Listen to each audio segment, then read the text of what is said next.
وجود نہیں تھا، تیرے ماں باپ کے ذہنوں میں تیرا نقشہ نہیں تھا، ساری کائنات کے اندر اللہ نے پھل پیدا کیے، ساری کائنات کے اندر غلے پیدا فرمائے، ان کائنات کے غلوں سے پھلوں سے اشیاء سے اللہ نے نطفہ بنایا، وہ نطفہ اللہ نے ماں کے رحم کے اندر پہنچایا، عورت کا نطفہ ملا، جب یہ دونوں نطفے ملے پھر اللہ تعالیٰ نے اس پانی کے اوپر تصویر کھینچی اور اللہ نے پھر چیلنج کیا، هو الذی یصورکم فی الارحام کیف یشاء، او دنیا کے مصوروں اکٹھے ہو کر آ جاؤ، ساری دنیا کے تصویر کھینچنے والے، ساری دنیا کے نقشہ نگار کرنے والے، ساری دنیا کے مصور اکٹھے ہو کر آ جائیں، انہیں جمع ہوا خون دے دیا جائے، انہیں پگھلا ہوا خون دے دیا جائے اور کہا جائے اس خون کے اوپر تصویر کھینچو، اس خون سے تم جناب نقشہ بناؤ، خوبصورت تصویر دنیا کا مصور بنا نہیں سکتا، وہ اللہ ہے جو بادلوں کا اندھیرا نہیں دیکھتا، رات کا اندھیرا نہیں دیکھتا، جس نے ماں کے پیٹ کا اندھیرا نہیں دیکھا، ماں کے پیٹ کے اندر رحم کی جھلی کا اندھیرا نہیں دیکھا، رات کو ماں بھی سوئی تھی، پتہ نہیں تھا کہ اندر ہو کیا رہا ہے،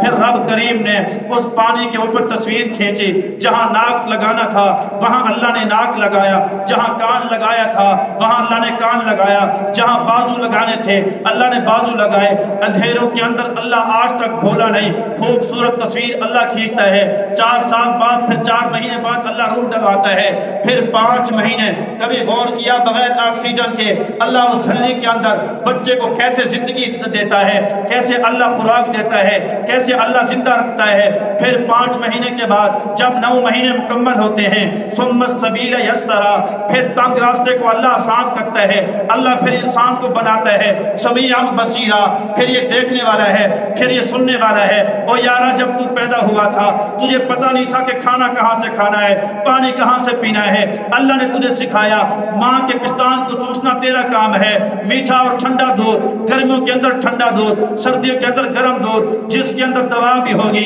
جس کے اندر غذا بھی ہوگی، تیری ساری خوراک کا انتظام کر دوں گا۔ اس اللہ نے ایک نطفے سے تجھے پیدا کر کے اللہ نے دکھا دیا، وہ اللہ اس امی کو نبی کیوں نہیں بنا سکتا ہے؟ اللہ نے اس وجہ سے یہ آیات نازل فرمائی ہے تاکہ ہر انسان سمجھ سکے جو اللہ ایک نطفے پر خوبصورت انسان بنا سکتا ہے وہ اللہ امی کو بھی نبوت کا تاج عطا کر سکتا ہے۔ اس وجہ سے کہا گیا وہ نبیوں میں نبی ایسے جو محبوب خدا ٹھہرے، وہ رسولوں میں رسول ایسے جو حبیب خدا ٹھہرے۔